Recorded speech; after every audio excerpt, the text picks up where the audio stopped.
Hoy vamos a tocar el tema derechos humanos de niñas, niñas y adolescentes. Nos acompaña el licenciado Ricardo Tonatiuh. Para llevar a cabo nuestra actividad, les pedimos por favor mantengan sus micrófonos apagados y consideren su ambiente al encender sus cámaras. La sesión está siendo grabada, por lo que les pedimos que si tienen algún inconveniente con aparecer en ella, nos indiquen por medio del chat para llevar a cabo la edición correspondiente. No olviden colocar su nombre completo, ya que de esta forma registramos su asistencia. Le damos la bienvenida también a la licenciada Arlette Ruiz. Ella es directora de la Dirección de Programas Asistenciales. Bienvenida.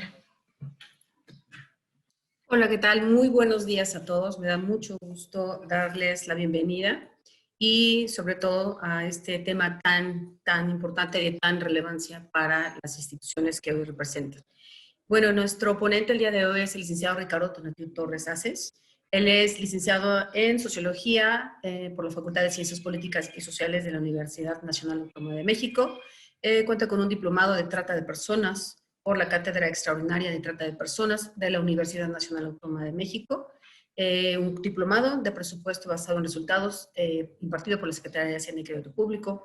Un curso para instituciones nacionales de derechos humanos impartido por la ONU, CANRI y el Instituto Frederick Ebert Stewart.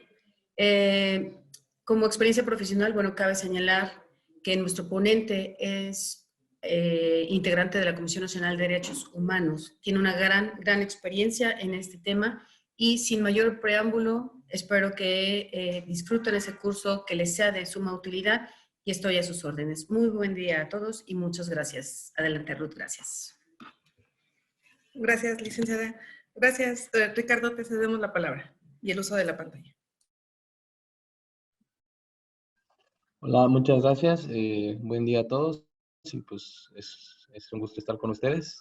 Les envío un saludo afectuoso de parte de nuestro director general, Juan Manuel Estrada, y pues de parte de todo el equipo que conformamos la Comisión Nacional de Derechos Humanos. Voy a compartir pantalla para que podamos empezar con la sesión.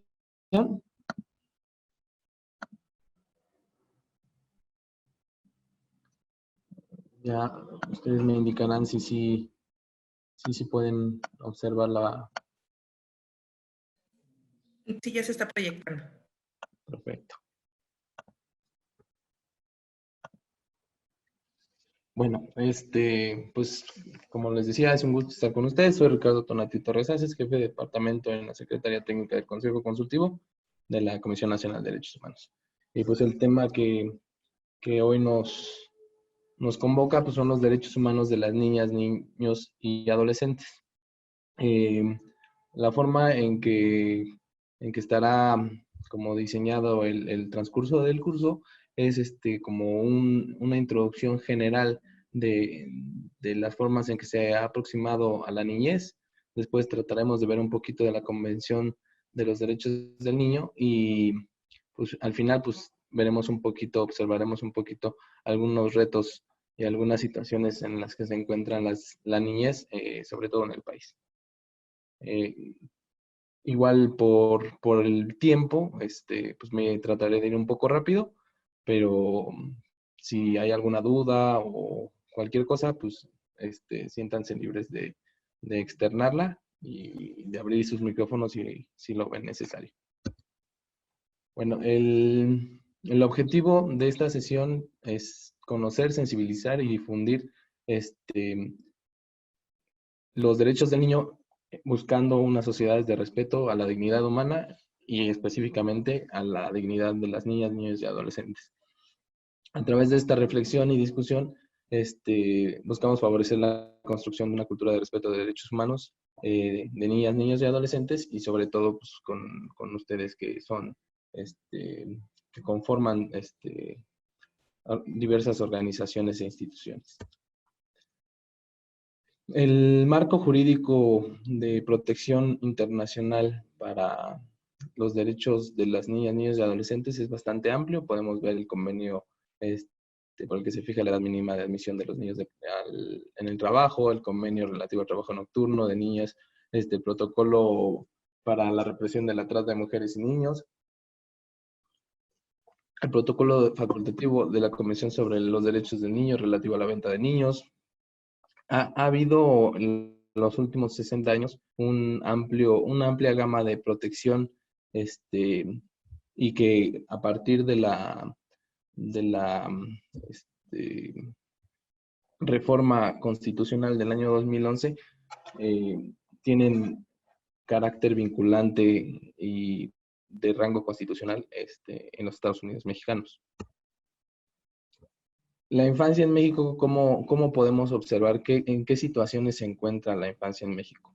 El informe anual 2021 de la UNICEF observa varias cosas. El 35.6% de entre 5 y 11 años padecen una obesidad y sobrepeso, que a veces es contraintuitivo al pensar que también hay una gran población en situación de pobreza, pero estas dos situaciones confluyen. Puede haber pobreza y al mismo tiempo por la poca planeación nutricional y el acceso a alimentos de poco valor nutricional, pues provoca obesidad.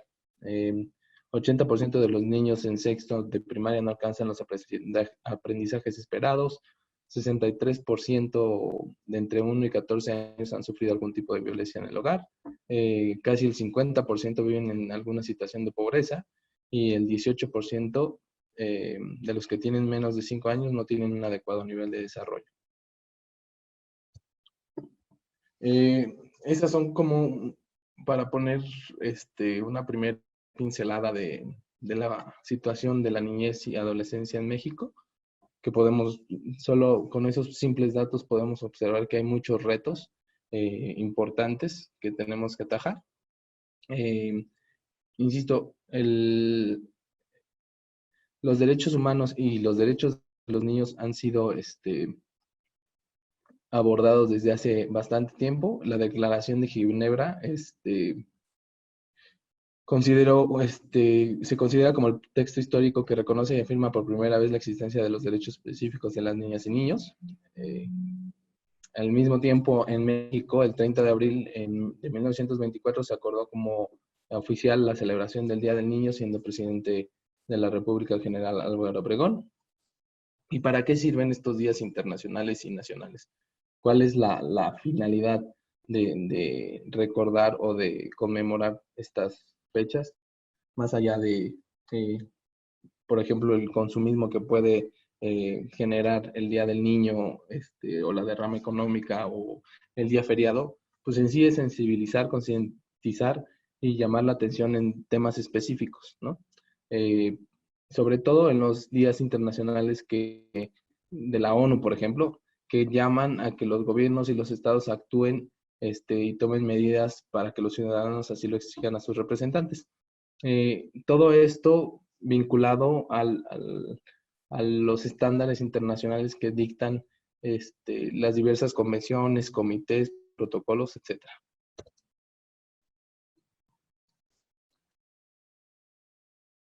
¿Y cuándo se conmemora internacionalmente los días de la niña y del niño? ¿No? Porque se hace esta distinción porque evidentemente el niño y la niña tienen distintas necesidades y distintas urgencias que se tienen que atender. ¿Cuándo se conmemora el Día Internacional de la Niña? El Día Internacional de la Niña se conmemora el día 11 de octubre. El 19 de diciembre de 2011, la Asamblea General de Naciones Unidas declaró esta fecha para visibilizar la situación de violencia, discriminación y desigualdad que viven millones de niñas y adolescentes.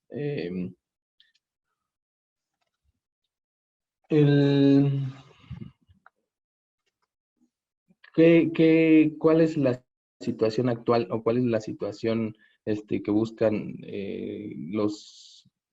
las organizaciones internacionales atajar en cuestión de los derechos de las niñas? Actualmente, evidentemente, es vivir libres de violencia por razón de género, que está muy vinculado con la Convención de la Eliminación de todas formas de discriminación contra la mujer, que es la CEDAW. También de las prácticas nocivas y del VIH y el SIDA y otras enfermedades de transmisión sexual. Aprender nuevas habilidades para el futuro que ellas elijan, que va vinculado con uno de los ODS, que es el fin de la pobreza Eh, También dirigir una generación de activistas para acelerar el cambio social, empoderar a las mujeres para que sean las mismas mujeres las que puedan empujar sus temas y empujar sus derechos. Aquí podemos observar cómo ha cambiado un poquito la forma en que se empuja los derechos de las niñas. Eh, Podemos ver los días internacionales y las conmemoraciones usualmente van acompañados de algunos lemas que indican más o menos hacia dónde van los esfuerzos internacionales. Eh, eh, Podemos ver en el 2012 era poner fin al matrimonio en la infancia, después 2017 empoderarlas en épocas de crisis y ya ahorita, el año pasado ha llegado nuestro momento, nuestros derechos y nuestro futuro, o la generación digital. O sea, va cambiando bastante el empuje que tienen en las organizaciones internacionales, ¿no?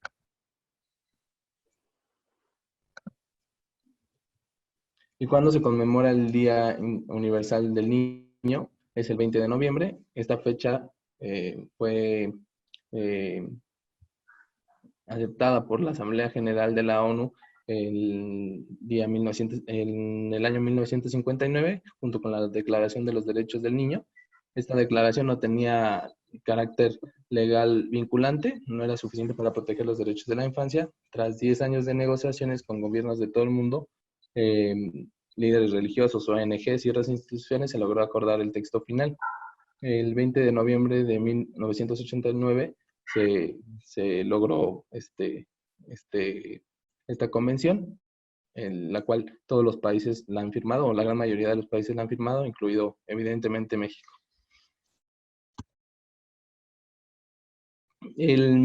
Solo para no dejarlo pasar y dar como un poquito de contexto,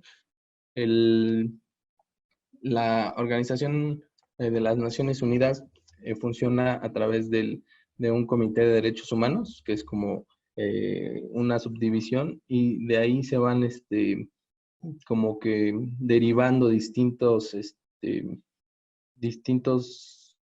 grupos temáticos especializados, entre ellos, por ejemplo, la Convención de los Derechos del Niño es una firma de un tratado, pero de ahí se deriva el Comité de los Derechos del Niño, el cual está conformado por expertos internacionales que pueden observar y hacer recomendaciones a los países que son parte, hacen visitas a los distintos países y México no es la excepción y revisan la situación de los derechos humanos, en este caso de las niñas, niños y adolescentes, y derivado de ello realizan recomendaciones que el Estado mexicano, derivado de su firma y de dicha convención, y más aún de la reforma del año 2011, pues están obligados a cumplirla, ¿no?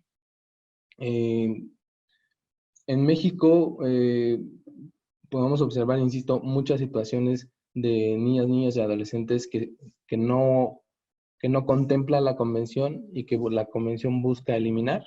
Un claro ejemplo son las niñas y niños migrantes que viven en una situación de vulnerabilidad constante, de ser detenidos, de estar expuestos al crimen organizado, al tráfico de personas, tráfico ilegal de órganos incluso, la violencia, discriminación, hambre, frío, y no tener accesos de servicios de salud.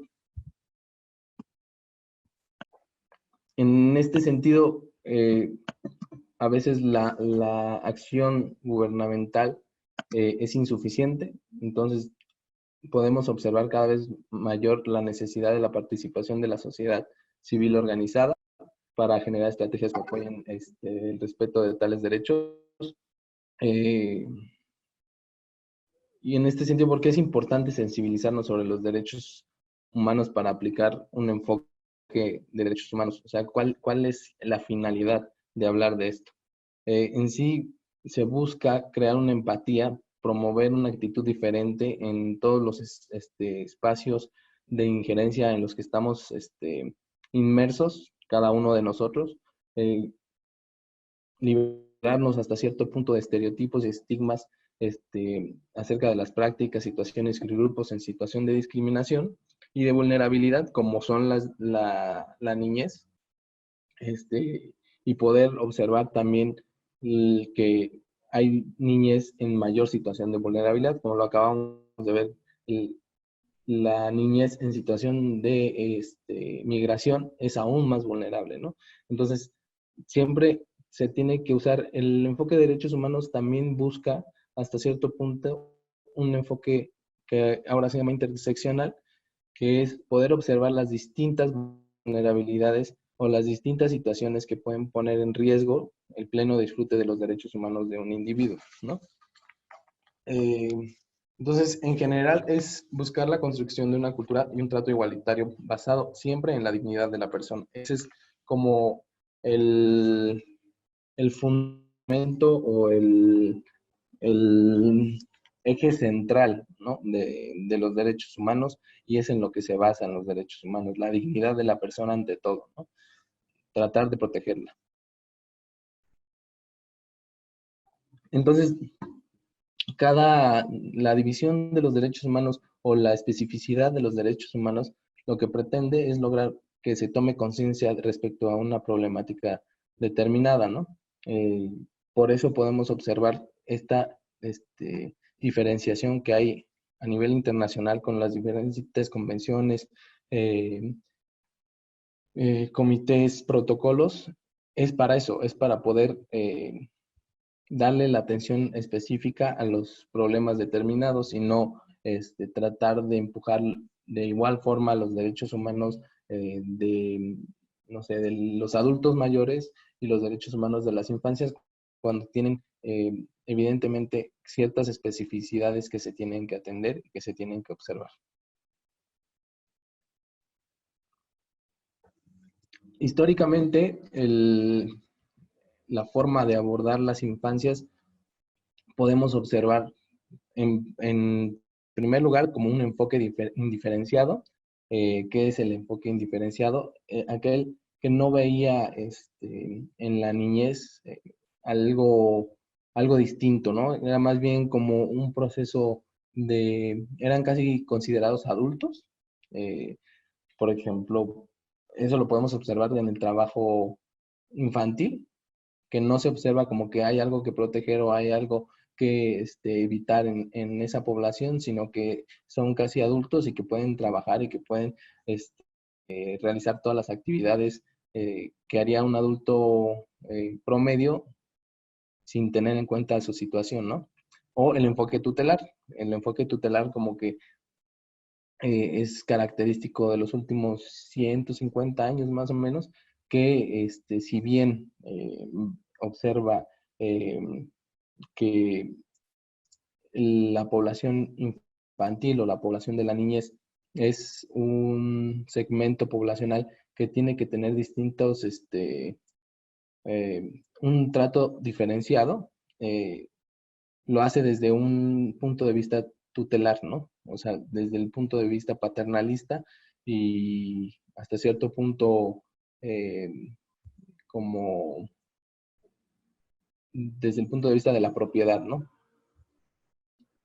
Y lo que buscamos es superar estos enfoques y llegar a un enfoque basado en los derechos humanos, basado en la no humillación, en la dignidad y en el reconocimiento de esa dignidad.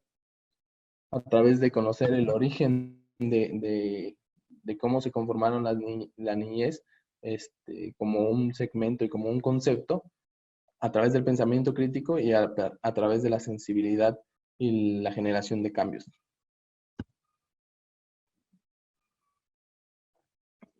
Como les decía, en la antigüedad, la Edad Media y el Renacimiento podemos ver ese enfoque indiferenciado, o sea, que no se percibía diferencia alguna entre la etapa de la infancia y la etapa adulta.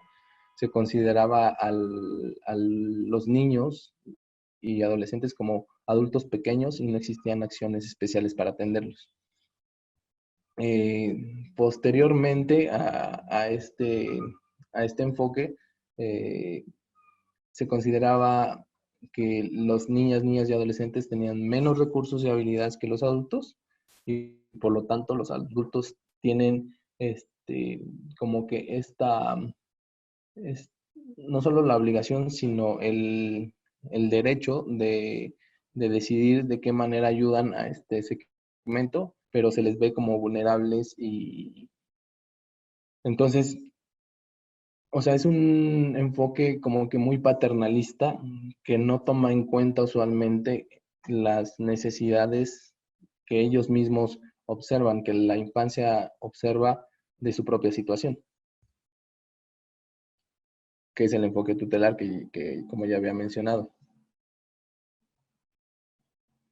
Entonces, eh, para, o sea, hay que reflexionar para nosotros qué es, eh, quién es y cómo es un niño, ¿no? ¿Qué significa ese concepto de niñez, ¿no? Eh, y al igual que la adolescencia, o sea, esa reflexión es necesaria desde cada una de nuestras trincheras para poder empezar a lo mejor a observar los distintos estereotipos que tenemos eh, inculcados por la misma socialización, ¿no? Eh, cómo, qué estereotipos tenemos en estos segmentos poblacionales, ¿no? Al segmento de la niñez, insisto, se le veía desde el enfoque tutelar como una propiedad privada, ¿no? Que, ¿en qué deriva este enfoque tutelar? A veces en la sobreprotección, ¿no? En mantener a la niñez como en el ámbito privado, como para fortalecer esta protección y para no robarle su infancia, pero dificultando al mismo tiempo la participación activa en los diferentes espacios sociales donde transcurre su vida. O sea, usualmente, incluso podemos observar cómo en muchos segmentos y en muchas situaciones sociales, a la niñez no se le tiene en cuenta para la toma de decisiones.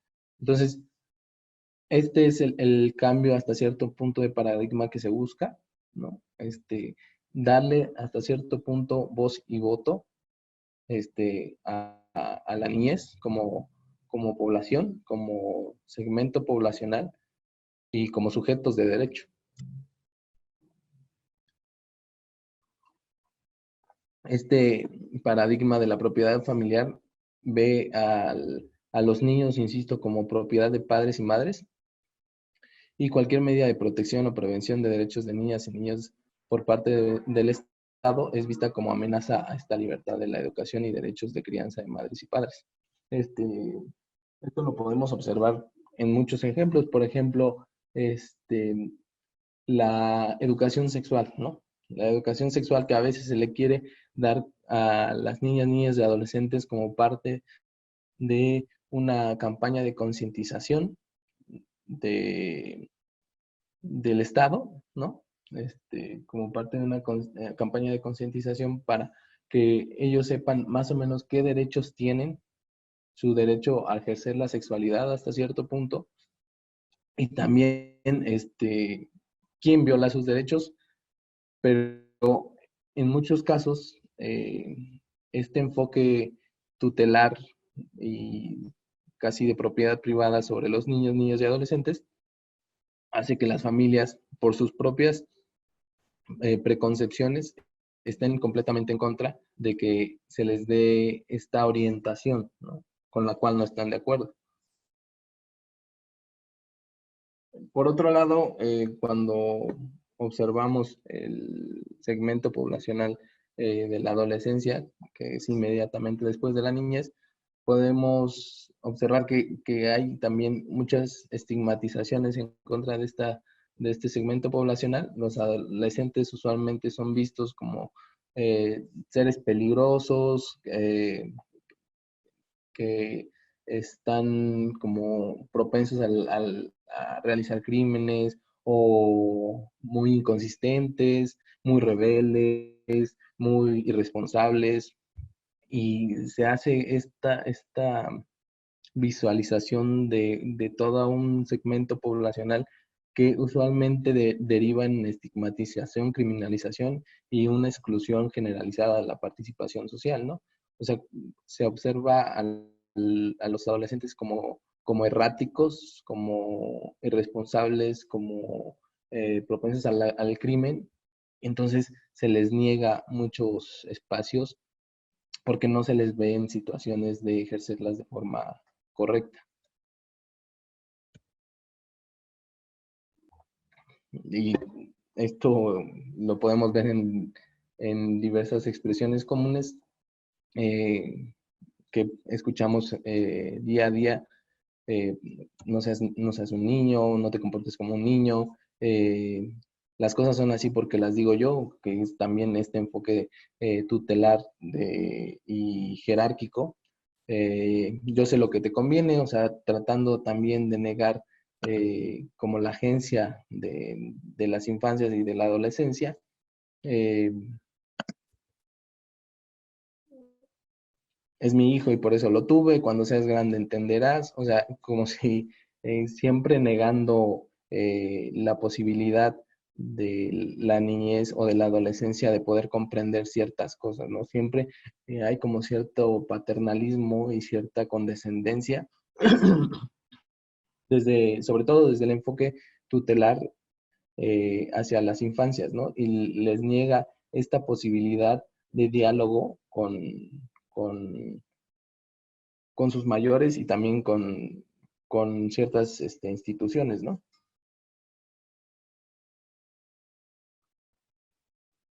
Eh, pues asumo que la gran mayoría o todos, cada uno de nosotros tiene alguna relación con niñas, niños y adolescentes, ya sea una relación de padre-hijo, una relación de hermano, una relación de tío, una relación incluso también laboral. Muchos de nosotros podemos trabajar con segmentos de infancia y adolescencia.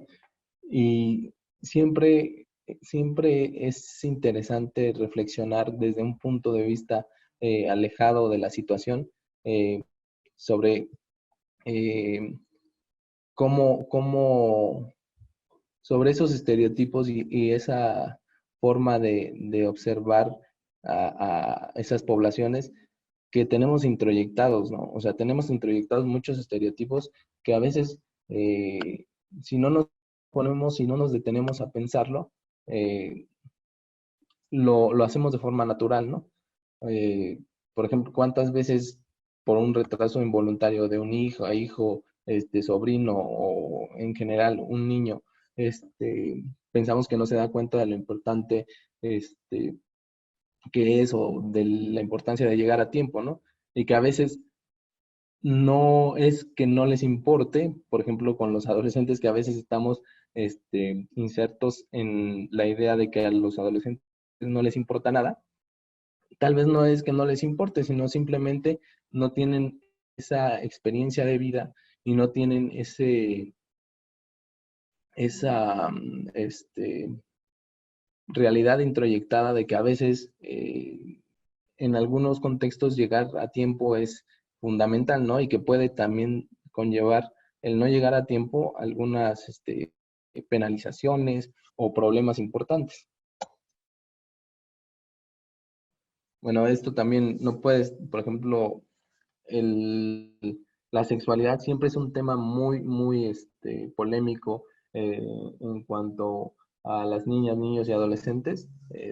Insisto, en el enfoque tutelar, más aún, siempre está esta visión de que las niñas, niños y adolescentes no pueden empezar a ejercer su sexualidad hasta que sean mayores de edad o hasta que sean, no sé, se hayan independizado. O sea, siempre hay como una negociación por parte de los adultos y las infancias y las adolescencias, ¿no?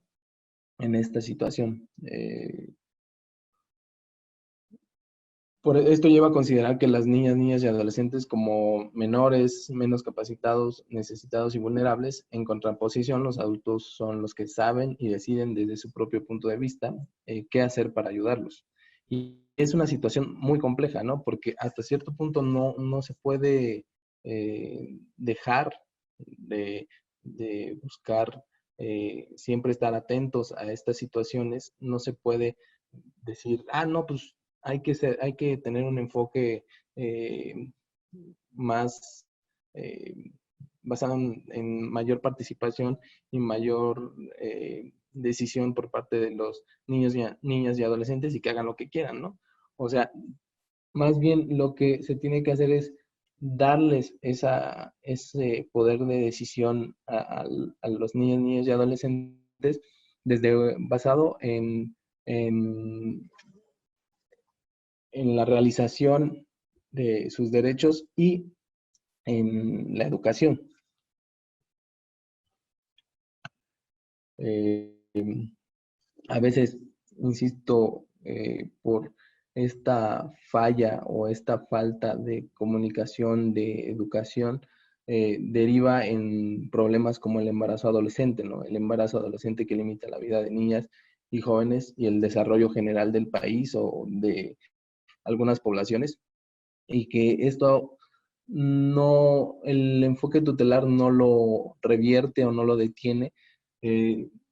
Lo que habría que hacer más bien es darles las herramientas a esas adolescentes de métodos anticonceptivos, de formas responsables de ejercer su sexualidad y de formas seguras también de sitios seguros para poder ellas acercarse y tener la como orientación adecuada, ¿no? En el caso de las adolescentes embarazadas, 36.5% no planeaba tener relaciones sexuales y 17.5% no sabía nada de métodos anticonceptivos o dónde obtenerlos. En los y las adolescentes se suman condiciones que dificultan su desarrollo. La violencia, los embarazos tempranos, el escaso acceso a la educación o el abandono escolar. Atender este panorama ha requerido esfuerzos que abarcaron diversas instituciones y organizaciones, ¿no? Y que abarca, es un esfuerzo continuo, pues.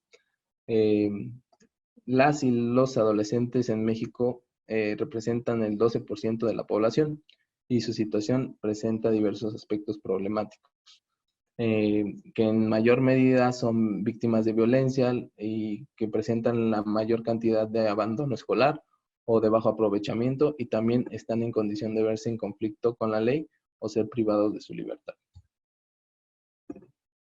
Bueno, y ya hablamos mucho del enfoque tutelar y también del enfoque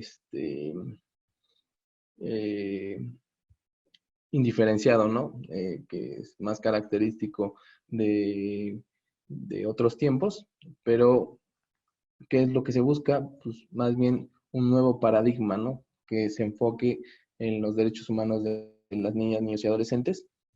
¿Qué implica el enfoque basado en derechos humanos?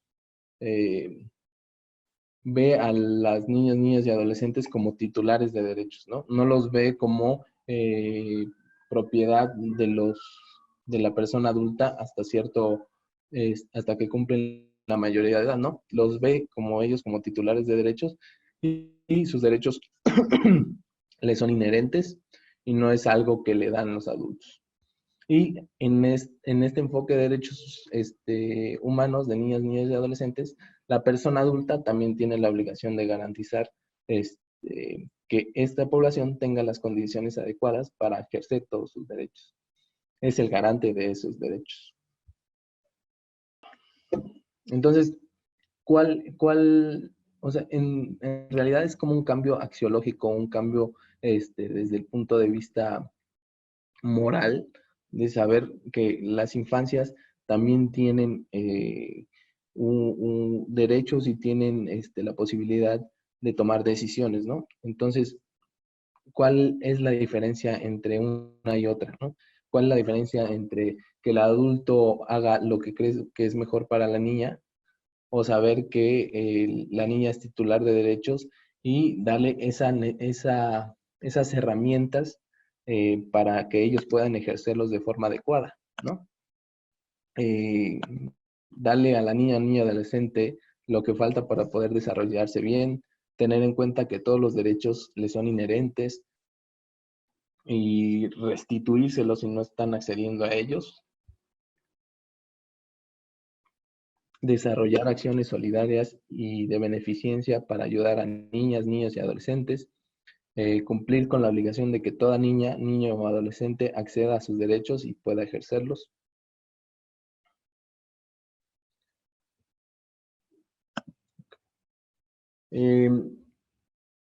Ya más o menos hablamos de cuál es el origen de la Convención de los Derechos del Niño y cómo esta convención, por medio del Comité de los Derechos del Niño, observa, vigila y también hace recomendaciones específicas para que los estados que son parte, como es el caso de México, puedan ejercer mejor y realizar de forma más óptima el ejercicio de las políticas públicas. Podemos ver que esta convención revolucionó la atención y la mirada hacia la población infantil y hacia la población adolescente. Permitió que se diera este reconocimiento a escala mundial como seres y titulares de derechos. Además, reconoció que este segmento poblacional tiene una situación de vulnerabilidad que se debe observar y que se debe crear estrategias y políticas públicas para que ellos puedan acceder a sus derechos a pesar de esas vulnerabilidades, ¿no?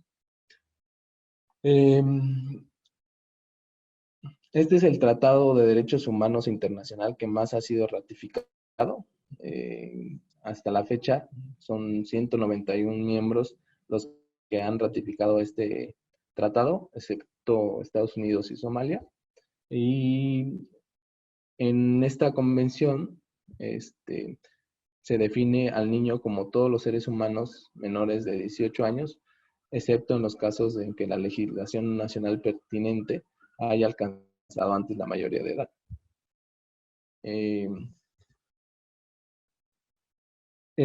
También la misma Comisión Nacional de Derechos Humanos ha retomado los estándares internacionales, entre ellos evidentemente la Convención de los Derechos del Niño, y ha propuesto hasta cierto punto un enfoque de derechos del niño, que es reconocer a las personas menores de edad como sujetos plenos de derecho y consagrar la obligación del Estado, la comunidad y las familias de asegurar que todas las medidas, programas, políticas públicas, decisiones y estrategias tendientes a lograr su desarrollo integral se diseñen y ejecuten con perspectiva de derechos, con un enfoque diferenciado que atienda a las características particulares de los diversos grupos que conforman la niñez y adolescencia y teniendo como consideración primordial su interés superior.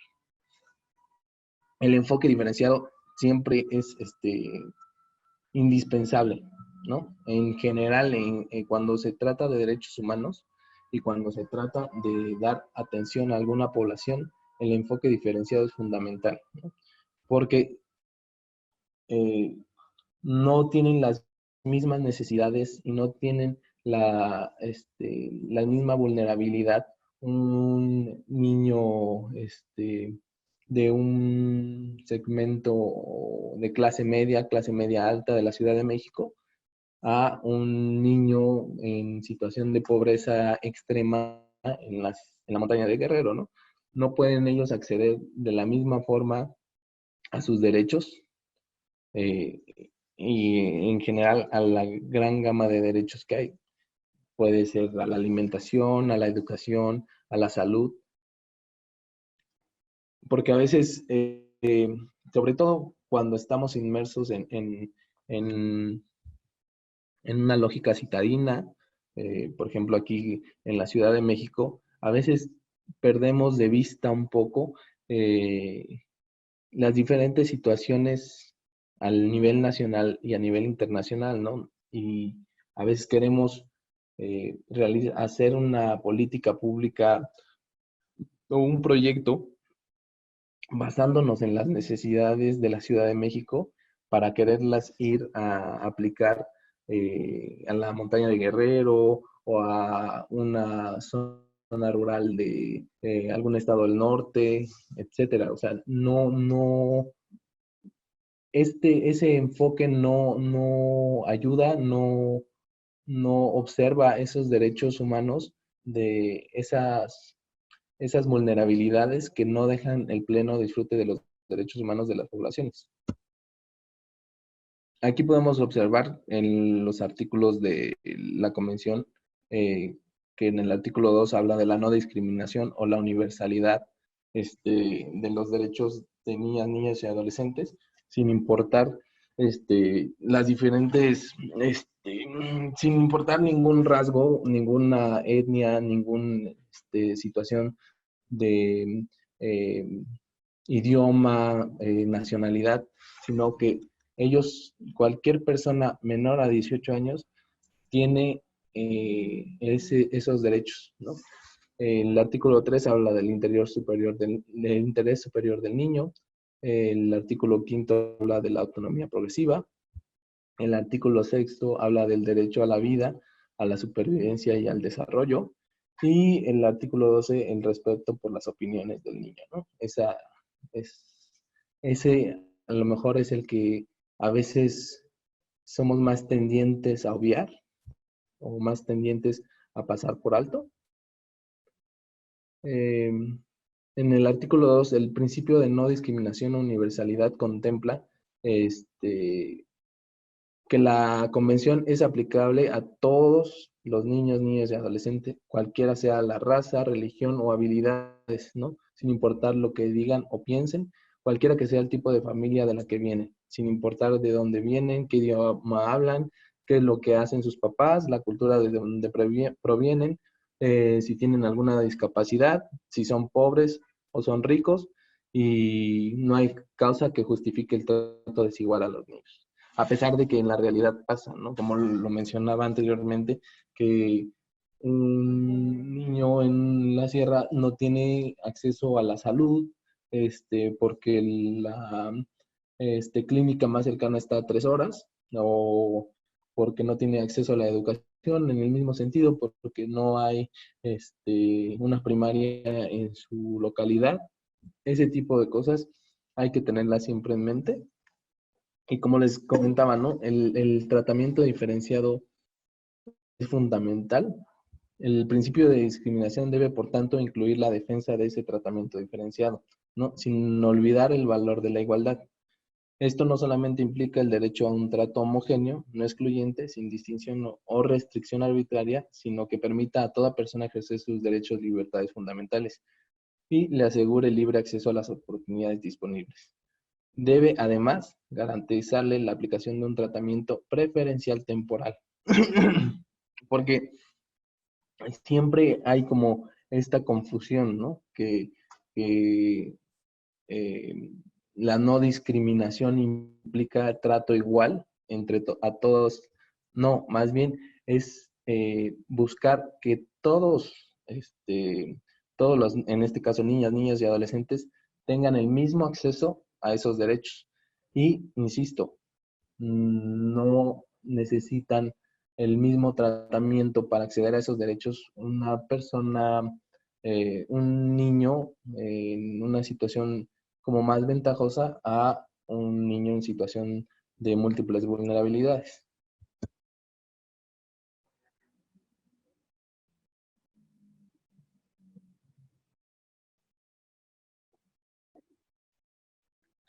En el caso de el interés superior del niño, ¿qué quiere decir el interés superior del niño?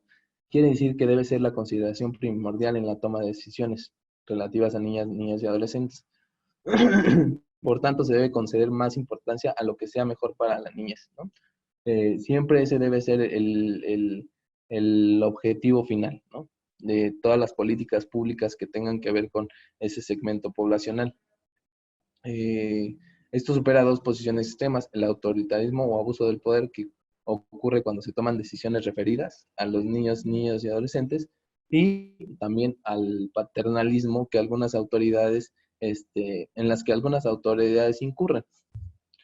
En este sentido, la Convención, el Comité de los Derechos del Niño, en su observación general número 14, observa que el objetivo del concepto de interés superior del niño es garantizar el disfrute pleno y efectivo de todos sus derechos reconocidos por esa convención y el desarrollo holístico del niño.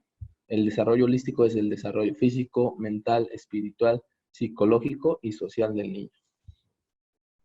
Para esto, ¿cómo podemos encontrar ese interés superior, ¿no?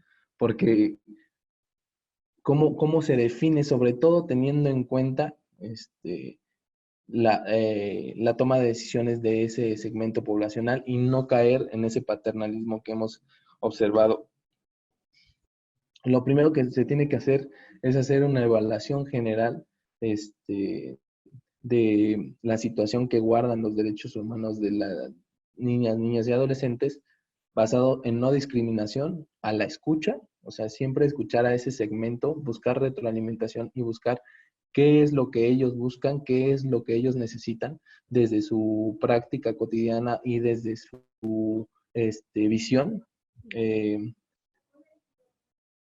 Y después de esta evaluación de lo que requieren y de las necesidades que tienen, se debe hacer una determinación de qué medidas adoptar o ajustar a corto o mediano plazo de acuerdo a esas necesidades que observamos de las niñas, niños y adolescentes, y la evaluación de sus capacidades y grado de desarrollo, para después, al final, hacer un desarrollo integral de política pública o de injerencia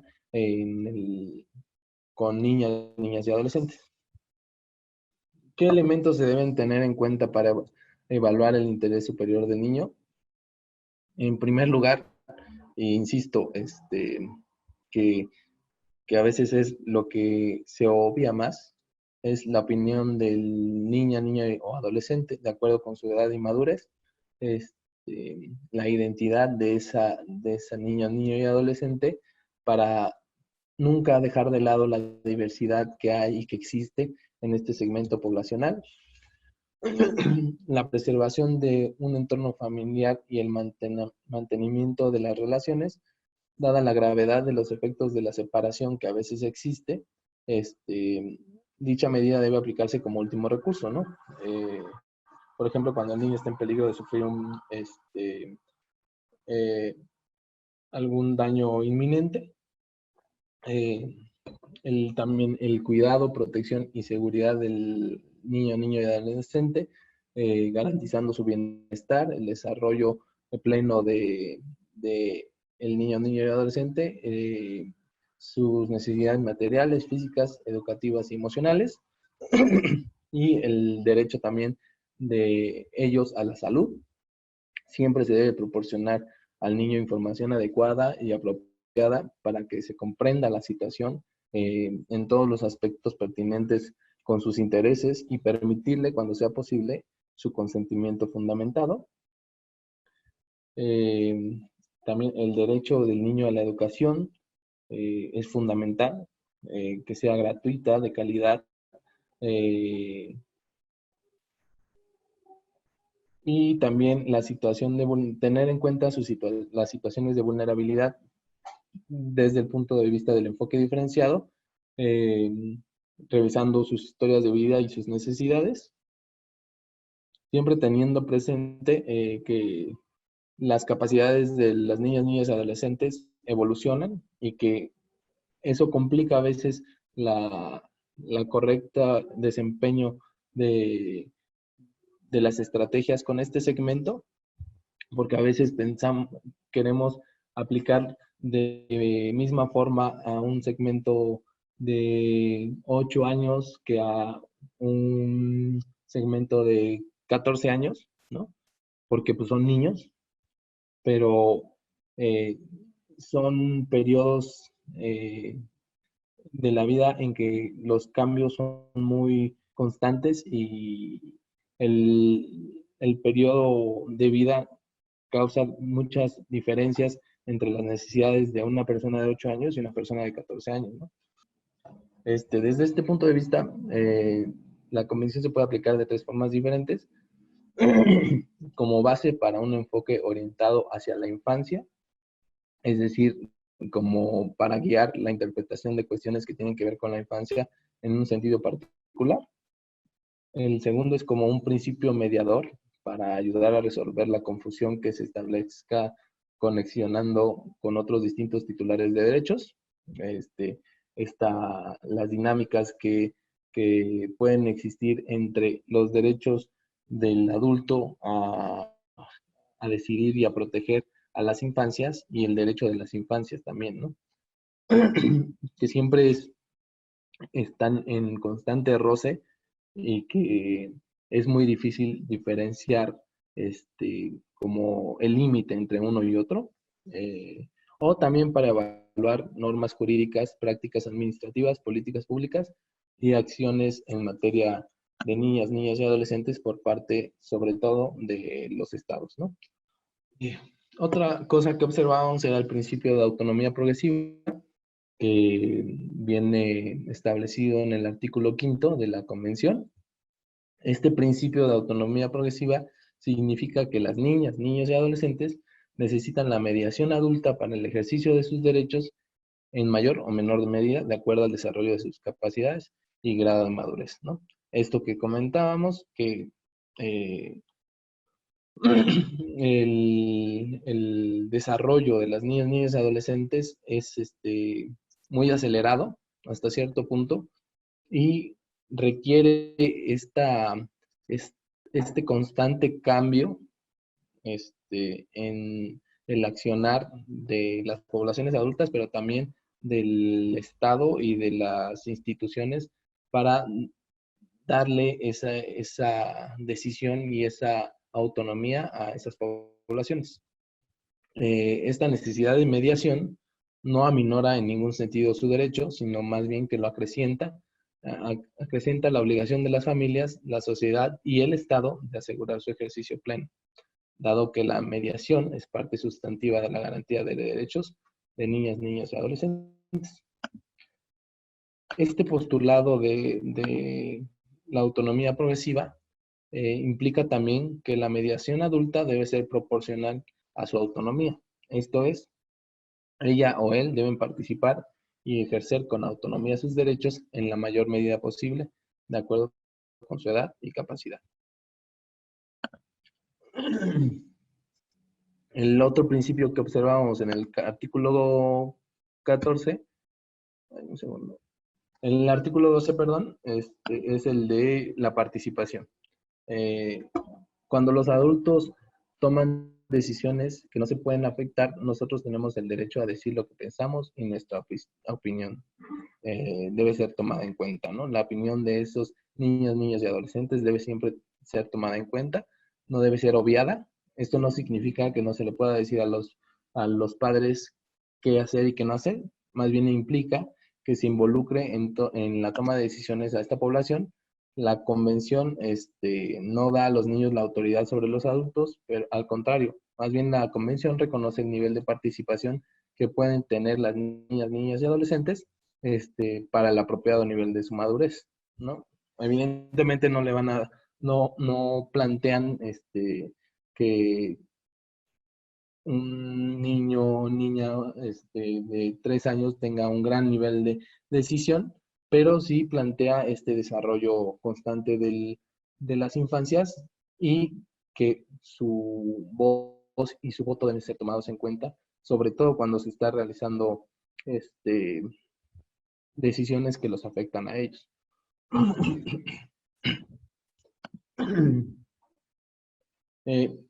Pero insisto, la participación infantil siempre es un tema difícil de como agarrar y de de entender, ¿no? Porque dónde empieza la participación infantil y hasta dónde termina. Entonces, la participación infantil es el dejar a las infancias ser parte de la toma de decisiones, tomar parte en esas tomas de decisiones y tener parte en esas tomas de decisiones. Supone participar en esa toma de decisiones en alguna medida y en su ejecución con las actuaciones en la comunidad, en el Estado o al interior de la familia, conocer los derechos o normas y entenderlos, debatirlos, interpretarlos, difundirlos y denunciar también, darles esos canales a las infancias para poder denunciar su no realización y su no cumplimiento, y también estar identificado con una comunidad y que ésta se identifique también a sus miembros, ¿no? Eso supone tener conciencia de dónde están, con quién están y quiénes son, ¿no? Al interior de su comunidad, que tengan un rol ellos participativo también y darles esa posibilidad. ¿Cuáles son estos tipos de participación? Según Robin Hart, se puede hablar de la pseudo participación en la que a veces, o la gran mayoría de las veces, incurrimos en darles esa pseudo participación a las infancias, o transcurrir y llegar hasta cierto punto a una participación real.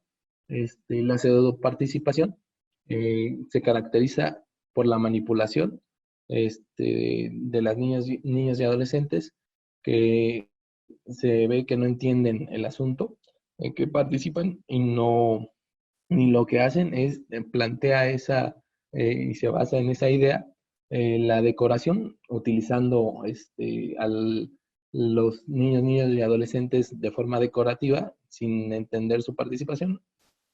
O sea, agarrando o llevando a los niños y adolescentes a que se tomen la foto para que parezca que estamos tomándolos en cuenta, pero que en la toma de decisiones y en el diseño de alguna política pública no tiene ningún nivel de participación. O la participación simbólica también, que participan, pero no, sus opiniones no tienen incidencia ni son tomadas en cuenta. Y esto es lo característico de esa pseudoparticipación que ejemplifica Robert Hall. Y cuál es la forma de participación real o más completa. Es una participación asignada pero informada, que es planificada al margen de las niñas y adolescentes. Sin embargo, ellos y ellas la comprenden, son conscientes de las acciones que se les proponen y se les informa constantemente. La participación consultada e informada, que se les solicita su opinión sobre esa participación en determinado proyecto y esas ideas son tomadas en cuenta para hacer ciertas modificaciones pertinentes. Y también la participación en proyectos iniciados por personas adultas cuyas decisiones son compartidas por niñas y adolescentes. Participando en la toma de decisiones de proyectos iniciados por personas adultas, o que las personas adultas también participan y facilitan el proceso de estas niñas y adolescentes en dichos proyectos. En este sentido, una de las recomendaciones que ha realizado el Comité de los Derechos del Niño es garantizar que las autoridades, los servidores públicos, los medios de comunicación, maestros, niñas, niños y adolescentes, y en general el público sean sensibilizados frente al impacto negativo de los estereotipos en los derechos de la infancia y se tomen medidas necesarias para prevenir estos estereotipos negativos, principalmente fomentando que los medios de comunicación adopten códigos de conducta. Entonces, el comité recomienda siempre estar hablando de estos temas constantemente, retomar constantemente los derechos de niñas, niños y adolescentes y que haya como una discusión constante de estos derechos para el conocimiento en general de los adultos y de la niñez, para saber a qué derechos se tienen acceso y también para poder saber cuando se violan esos mismos derechos. En el contexto mexicano, el comité ha hecho diversas observaciones. Como les comentaba, la Convención de los Derechos del Niño como, como tratado internacional deriva en un comité de expertos en la materia, expertos internacionales elegidos por el Comité de Derechos Humanos, y deriva en algunas visitas que hacen a los estados para revisar la situación que guardan los derechos humanos de niñas, niñas y adolescentes, en este caso, en determinado estado, ¿no? En el caso de México han hecho ya varias visitas. Por ejemplo, en las observaciones finales sobre los informes periódicos cuarto y quinto en México de junio de 2015, en la recomendación 21, en la observación 21, el comité menciona que está seriamente preocupado por el contexto de violencia armada, tráfico de drogas y la lucha contra el crimen organizado, que ha resultado en numerosos asesinatos de niñas, niños y adolescentes, incluyendo casos de ejecuciones extrajudiciales, como fue el caso de Tlahtaya, contexto que continúa amenazando el derecho a la vida, a la supervivencia y al desarrollo de niñas, niñas y adolescentes. En este sentido, es preocupación del comité el alto número de desapariciones de niñas y niños, especialmente niñas mayores de 10 años, el hecho de que el Estado parte no ha garantizado aún un acceso efectivo a la justicia de las familias de algunas niñas, niños que han sido víctimas ya sea por accidentes o por violencia, como lo han sido los casos de las niñas y niños víctimas de incendio de la guardería ABC en Sonora, o el caso del niño de José Luis Tlehuatle del estado de Puebla. También los reportes sobre un alto número de feminicidios de mujeres y niñas, la falta de datos oficiales desagregados y la prevalente impunidad sobre el asunto. Esa es como la situación que guarda los derechos de niñas, niños y adolescentes ante la violencia generalizada que ha sufrido el contexto mexicano desde hace pues casi ya 20 años. En situación de nutrición, y también encontramos en el informe anual del 2021 de UNICEF situaciones de vulnerabilidad y no acceso pleno a los derechos de salud. 22% de los niños entre 0 y 4 años están en riesgo de padecer sobrepeso. 2 de cada 10 niños de entre 10 y 14 años realiza al menos 60 minutos de actividad física los 7 días de la semana, que es 20% solamente. 35.6% de los niños de entre 5 y 11 años padecen sobrepeso y obesidad, y el 38% de los adolescentes de entre 12 a 19 años representan sobrepeso y obesidad, siendo una situación muy grave que conlleva muchos problemas para estas poblaciones. De hecho, siempre andamos entre el número 1, número 2 de países con mayor obesidad infantil.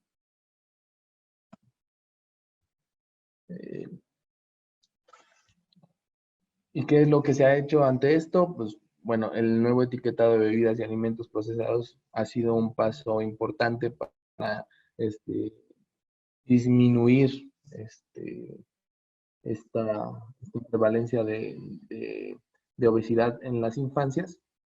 Las estrategias también de poner ciertos límites en el marketing publicitario para las empresas que ofrecen productos que a veces son poco nutricionales y que los empaquetan con algún dibujo, con alguna algo llamativo para las infancias, que hacen que sean más propensos a consumirlo, pero que son productos que a veces ponen en detrimento su salud. De acuerdo a la Ansanud de 2018, en México más de un tercio de las niñas y niños en edad escolar representa sobrepeso y obesidad, que es un rango poblacional muy importante.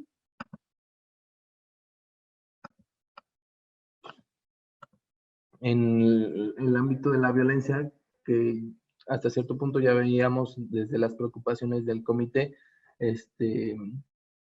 pero más como violencia armada, podemos observar en México que la disciplina violenta en el hogar sigue siendo como una constante hasta cierto punto.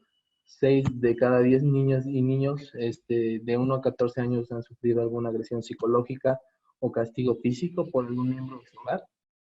5.4% de los padres, madres o cuidadores aprueban abiertamente el castigo físico. 32.8% de las adolescentes de entre 15 y 17 años ha sufrido alguna forma de violencia sexual en su comunidad. 4 de cada 10 probables violaciones sexuales sucedieron en entornos cercanos y cotidianos por familiares o personas muy cercanas, en la escuela, en algunas organizaciones religiosas, etcétera. Homicidios, 4 niñas y niños y adolescentes son asesinados diariamente en el país. 8 de cada 10 de las defunciones por homicidio son de adolescentes hombres de entre 12 y 17 años, y la mitad de los homicidios de adolescentes hombres suceden en la vía pública.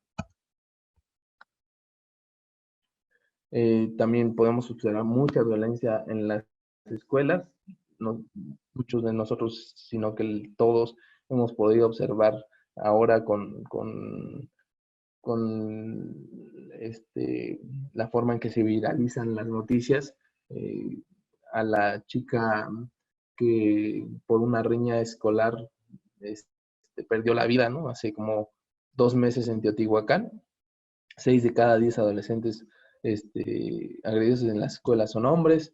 Las principales agresiones físicas en las escuelas son golpes, patadas, puñetazos, y también existen muchas agresiones verbales, el robo con violencia, los tocamientos indeseados para mujeres y las amenazas para hombres son cada vez más usuales conforme los adolescentes alcanzan la mayoría de edad. También existen muchas desapariciones. 2 de cada 10 personas desaparecidas en el país son niñas y adolescentes. 80% son adolescentes entre 12 y 17 años y 20% son niños y niñas entre 0 y 11 años. De las desapariciones en la población infantil y adolescente, 40% son masculinas y 60% son femeninas. En el contexto de la educación, también podemos observar diversas como falencias o fallas.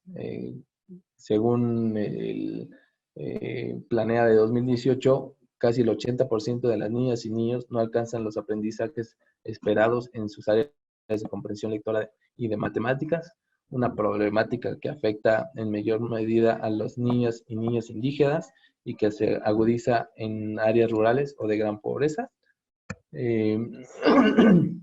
Las y los adolescentes en México son el 12% de la población y su situación presenta diversos aspectos problemáticos, siendo los que en mayor medida son víctimas de violencia, los que presentan mayores tasas de abandono escolar o de bajo aprovechamiento, y también los que están en condición de verse en conflicto con la ley o privados de la libertad. Esta población o este segmento poblacional de los adolescentes necesita también un enfoque diferenciado. Por ejemplo, esta guía para prevenir el acoso escolar ayuda hasta cierto punto a reducir o a dar correcta observancia a esta situación que es muy, muy presente en el segmento de la adolescencia. Y ya como para ir cerrando, pues algunas algunos marcos jurídicos de protección para los derechos de la adolescencia, como el capítulo 8 del derecho a acceso a una vida libre de violencia y a la integridad personal, donde en su artículo 47 menciona que las autoridades federales de las entidades federativas, municipales y las demarcaciones territoriales, en sus competencias, están obligadas a tomar las medidas necesarias para prevenir, atender y sancionar los casos en que niñas, niños y adolescentes sean afectados, ya sea por el trabajo en adolescentes mayores de 15 años que pueda perjudicar su salud, su educación o impedir su desarrollo físico-mental, explotación laboral, peores formas de trabajo infantil, así como eso, de conformidad con lo dispuesto en la Constitución, la incitación o coacción para que participen en la comisión de delitos o en asociaciones delictuosas, en conflictos armados o en cualquier otra actividad que impida su desarrollo integral, al castigo corporal y humillante, que el castigo humillante es cualquier trato ofensivo, denigrante, desvalorizador, estigmatizante, ridiculizador y de menosprecio, y cualquier acto que tenga como objeto provocar dolor, amenaza, molestia u humillación cometido en contra de niñas, niños y adolescentes. O el título 3 de las obligaciones de quienes ejercen la patria potestad, tutela o guarda y custodia de niños y adolescentes, que en su artículo 105 menciona que las leyes federales y de las entidades federativas dispondrán lo necesario para que, en términos de lo dispuesto, se dé cumplimiento a las obligaciones, que queda prohibido que quienes tengan trato con niñas, niñas y adolescentes ejerzan cualquier tipo de violencia en su contra, en particular el castigo corporal y humillante, que era lo que veíamos anteriormente, que 6 de cada 10 niñas, niños y adolescentes hasta cierto punto ha sufrido violencia, algún castigo corporal y humillante, y que aún hay un segmento de la población importante de adultos que están plena y abiertamente de acuerdo con este tipo de castigos. Las niñas, niños y adolescentes tienen el derecho a recibir orientación, educación y cuidado y disciplina de su madre o padre o de quienes ejerzan la patria potestad, tutela, guarda, así como de los encargados y el personal de las instituciones educativas, deportivas, religiosas, etc. Sin que en modo alguno se autorice a estos el uso de castigo corporal ni el trato humillante. Bueno, aquí podemos ver diversos artículos que han salido para poder dar plena participación a los niños, niñas y adolescentes. Y ya para ir cerrando, ¿qué retos nos encontramos al tratar de abordar los derechos de niñas, niñas y adolescentes? Pues las transformaciones en la realidad diaria de este segmento son más lentas que el reconocimiento de sus derechos en la legislación. El Estado mexicano hasta cierto punto tiene un, un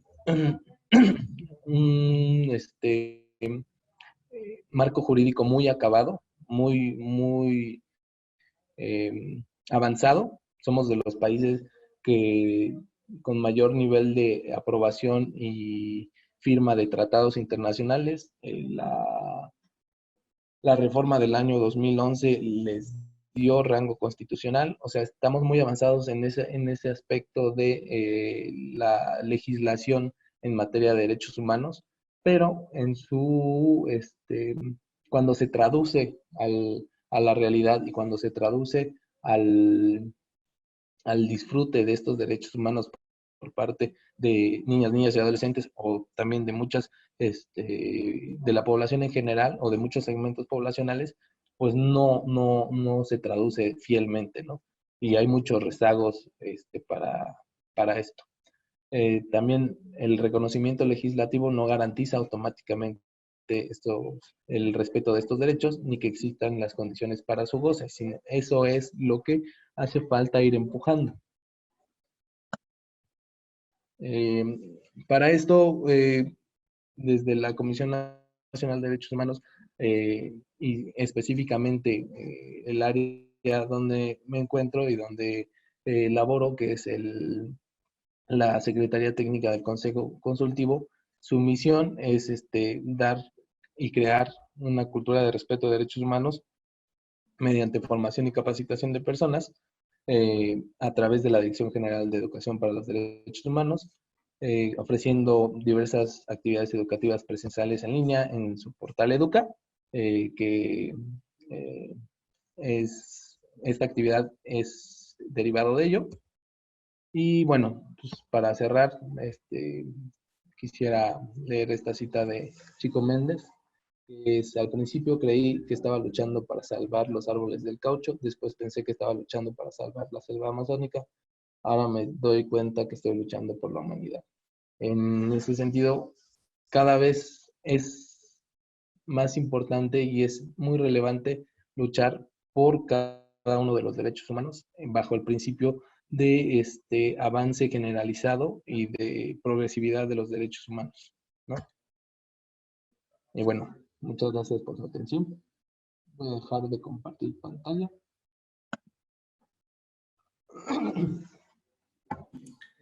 Gracias. Si alguien tuviera alguna duda o alguna pregunta, ya sea que la quiera colocar en el chat o bien activar su micrófono.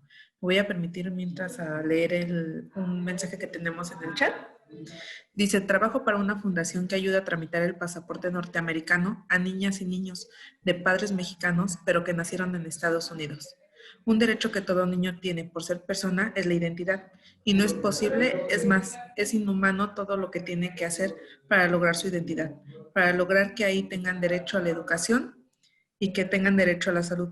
Mientras no existan hechos razonables, humanitarios y se dejen de políticas y discursos, no lograremos igualdad y libertad, no solo jurídica, sino personal.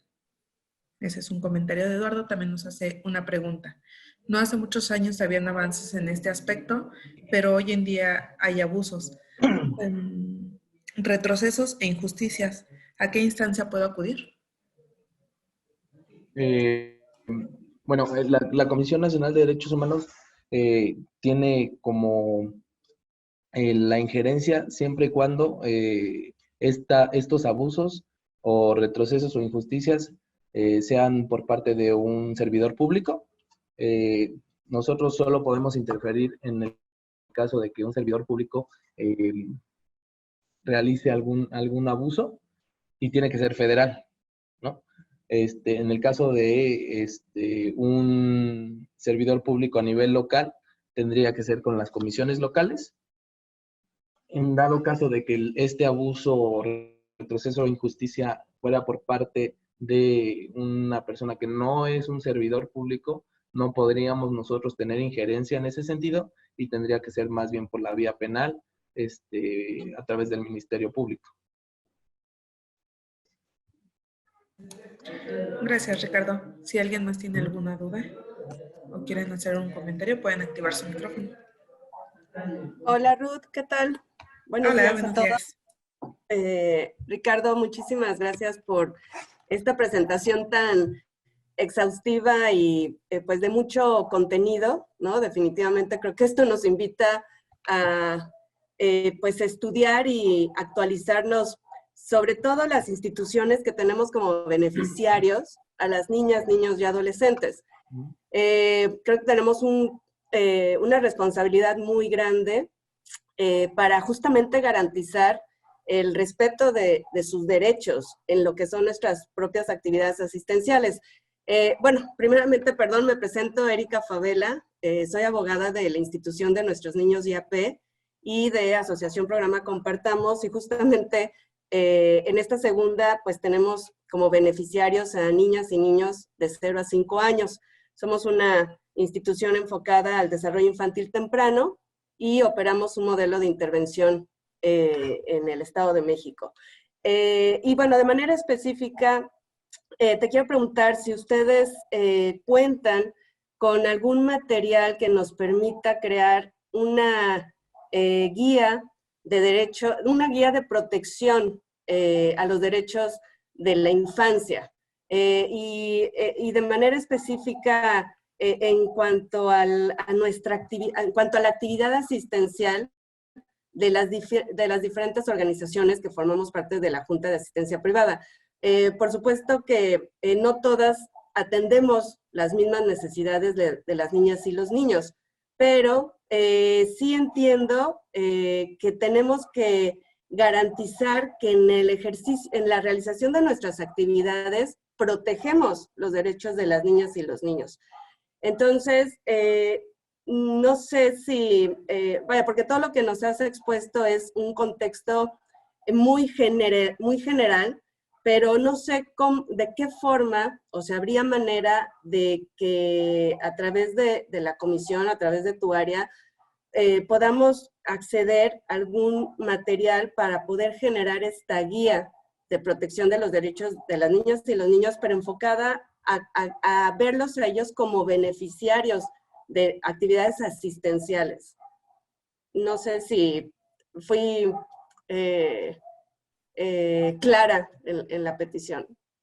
Sí, sí, la comisión tiene un programa específico para atención de niños y adolescentes, el cual también genera materiales propios. Yo entiendo que hay muchas organizaciones que atienden de diversa forma y diversos puntos de estas poblaciones y que diversos materiales pues, les ayudarían. Se puede hacer la petición, si gustan, me pueden hacer la petición a mí de esos materiales que ustedes requerirían para que nosotros se los podamos proporcionar, ya sea que se los proporcionáramos desde aquí, desde la Secretaría Técnica, o que los redirigiéramos al área correspondiente. Pero sí, tenemos diversos materiales, tanto impresos como digitales, para apoyarlos en ese sentido. Gracias. Entablaremos contacto. Uh-huh. Igual vi en los comentarios que querían que proporcionara una copia de la presentación. Yo creo que lo puedo hacer con el enlace, con Ruth, si les parece, y que ella se los haga llegar. Sí, Ricardo, por favor, si nos los compartes a nosotros y con mucho gusto se los enviamos a los que estuvieron hoy en esta sesión. ¿Alguien más? ¿Alguna pregunta? ¿Alguna duda que tengan? ¿Algún comentario? Hola, muy buenos días. Adelante, buenos días. Hola, mi nombre es Susana Rodríguez, soy coach educativa de ayuda y solidaridad con las niñas de la calle. Gracias por esta presentación, muy extensa, que en la cual tenemos que más empaparnos más, ¿no? Porque sí hay muchos puntos que quedan fuera, pero nosotros trabajamos con niñas, adolescentes y niñas de 3 a 18 años. Y tenemos unas señoritas ya con vida independiente. Igual, nosotros, a mí me gustaría que fuera no sé, obtener información sobre que ellas sepan que tienen cuidados también sobre agresividad sobre sus parejas, las adolescentes que ya tienen pareja o que tienen novio y que a veces no entienden esa parte, ¿no? Que no tienen por qué recibir agresividad de parte de ellos, o ya sea psicológica y de todo tipo. Y les agradecería también igual si nos mandan la presentación que tuvimos ahorita para que pues ellas también vean que tienen derechos y que están protegidas. Gracias. Muchas gracias. Gracias. ¿Alguien más? Si ya no hay dudas o comentarios, vamos a hacer entrega de... Perdón. Yo tenía la mano levantada. ¿Se puede todavía? Sí, claro que sí. Adelante. Yo soy Carmen Partida de Fundación Cultural Antonio Hagenbeck y a mí nada más es una cosa técnica o un dato para poder contactar a Ricardo y hacer una invitación para una feria de educación con temas también de salud que vamos a hacer en mayo. y nos gustaría que la comisión estuviera pues también por ahí para que nos apoyara con algún stand o algo. Sí, si gustan les comparto por el chat mi correo, para cualquier cosa que necesiten. Aquí Muchas en la gracias. comisión, ya sea que lo pueda atender yo directamente o pueda redirigirlos a un área correspondiente, pero sí, ahí está mi correo. Les pongo igual mi nombre completo para que lo tengan a la mano.